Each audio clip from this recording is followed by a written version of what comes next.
Lorsque vous entrez dans la taverne de Banta, un tenancier un peu louche vous propose de rejoindre des combats de chuchoteurs. Lors de ces combats, vous incarnez toujours le même personnage, avec 130 points de vie et 5 d'attaque, face à 5 adversaires différents. Leurs points de vie vont légèrement varier d'un combat à l'autre, mais l'attaque est toujours fixe. Ayant beaucoup moins de statistiques qu'eux, il va falloir miser sur la stratégie pour gagner. Sur le terrain se trouvent des Powa, des dalles qui donnent des auras force, qui confèrent plus 100% d'attaque à celui qui la porte, cumulable bien entendu. Une aura se libère à la fin du tour du porteur. Il faudra donc aller chercher un maximum d'aura pour compenser votre manque d'attaque, et vos sorts vous aident en cela, mais votre passif également. Lorsque vous gagnez une aura, votre chuchoteur traverse un adversaire aligné et lui inflige votre attaque. Pratique pour se déplacer et infliger des dégâts.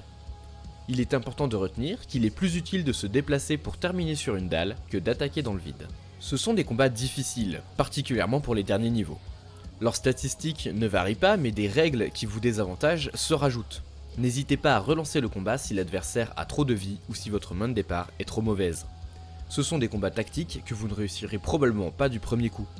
N'hésitez pas à relancer pour reproduire mon premier tour sur chaque combat. Sur le premier combat, l'adversaire n'a pas d'effet. Il faut simplement se familiariser avec les sorts et placements. Le placement des Powa est toujours le même lorsque vous lancez un combat, à l'exception bien entendu du Powa qui apparaît aléatoirement à côté de votre héros au début de votre tour. Ici donc, je déplace un Powa derrière mon adversaire pour la vie sur celui-ci après ma traversée, que je vais déclencher en gagnant une aura avec un sort. Je recommence ensuite en attaquant de manière à déclencher les deux autres Powa pour monter directement à 4 auras. L'une d'entre elles se libère à la fin de mon tour. On continue donc le combat, il est important de préciser que la limite d'aura est de 5 et que votre passif ne se déclenche plus si vous tentez de gagner une 6ème aura.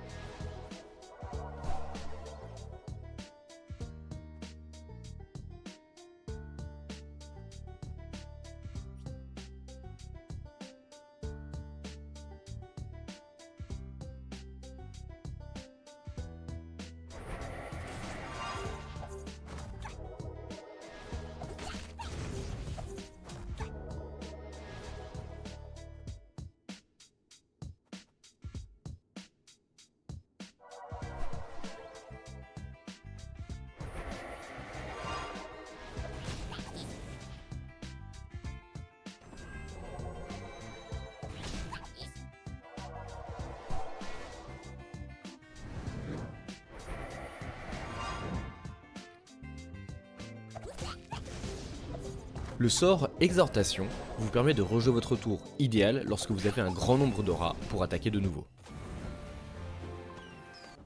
Le second a dans les 200 points de vie et se téléporte dans votre dos lorsque vous attaquez.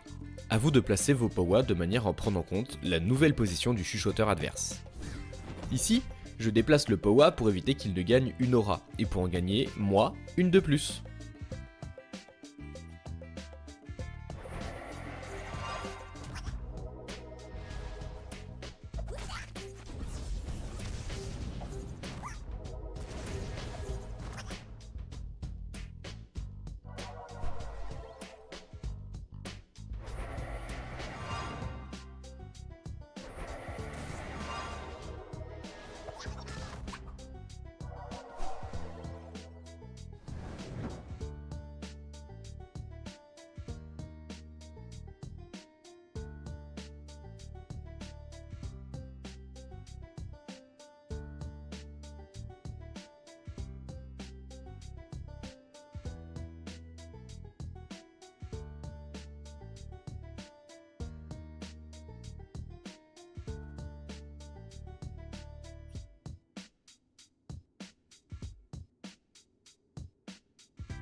Le déplacement de l'adversaire peut parfois être gênant, alors n'hésitez pas à profiter de vos traversées pour lui infliger des dégâts sans forcément le taper comme je fais ici.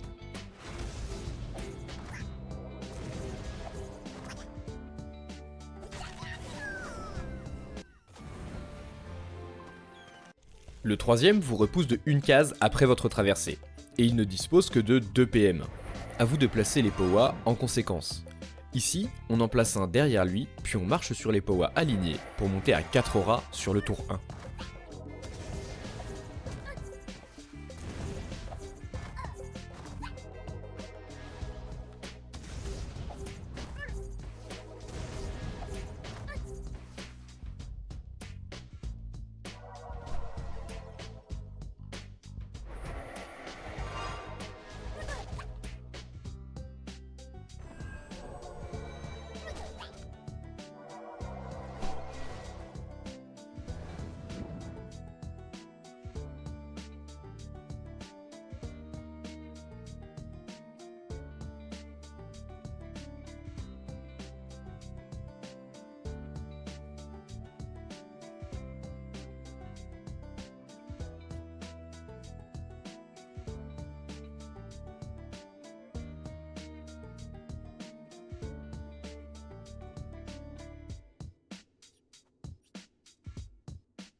Le quatrième est votre Némésis. Il a le même passif que vous, mais dispose toujours plus de statistiques.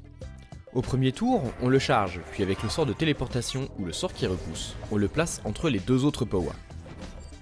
On va ensuite chercher à rester sur le bord du terrain, voire même dans les coins pour l'empêcher de nous traverser.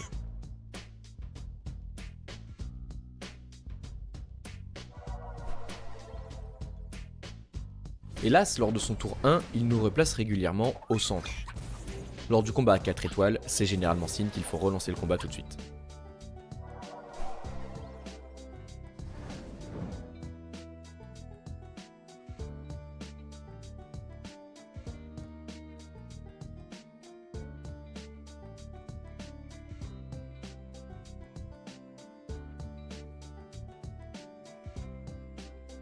Ici, je me replace simplement dans le coin, perdant un peu un tour, mais gâchant également le sien.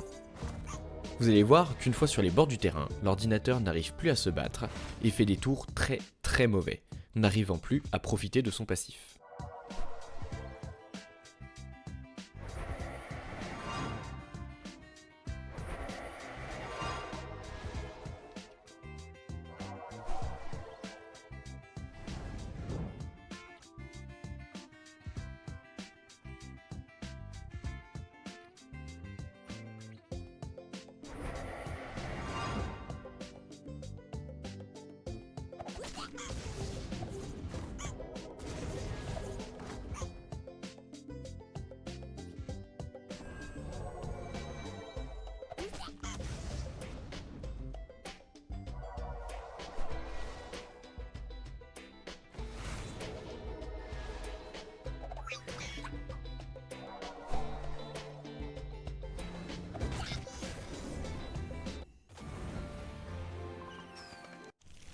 Enfin, le dernier combat est terrifiant, autour de 250 points de vie et 15 d'attaque, c'est un vrai monstre.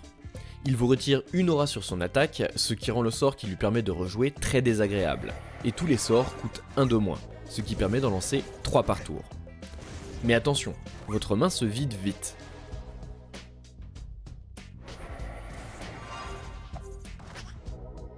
Le tour 1 est en plus généralement très moyen ici, mais au tour 2 s'il vous téléporte au centre, placez un Powa derrière lui, puis marchez sur la case la plus éloignée pour faire un tour sympathique.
Vous éloigner de lui limite ses possibilités de déplacement, et donc ses gains d'aura.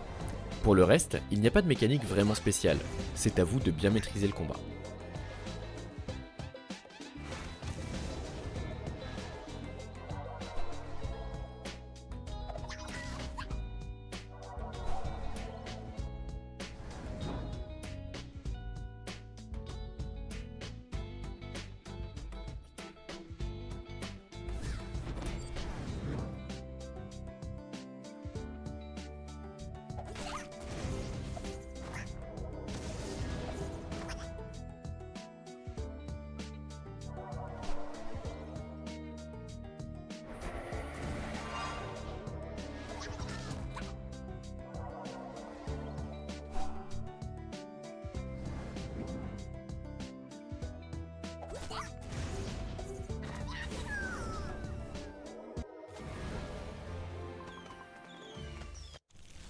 La règle 2 étoiles fait apparaître un Powa à côté de votre héros au début de votre tour. Rien de bien contraignant. Les autres sont plus désagréables. À la fin de votre tour, vous perdez une aura et il en va de même pour votre adversaire à la fin du sien. Mais à partir du 3 étoiles, vous perdez 2 auras à la fin de votre tour. Et enfin, vous le devinez, au 4 étoiles, votre adversaire ne perd même plus d'aura à la fin de ses tours. Il faudra alors utiliser intelligemment vos sorts qui réduisent ces auras. Les combats 4 et 5 sont particulièrement compliqués et il vous faudra sûrement de nombreux essais pour en venir à bout dans les niveaux 3 et 4 étoiles. En espérant que cela vous aide, si vous avez besoin d'aide pour d'autres combats, n'hésitez pas à me demander. A très bientôt dans le monde des 12.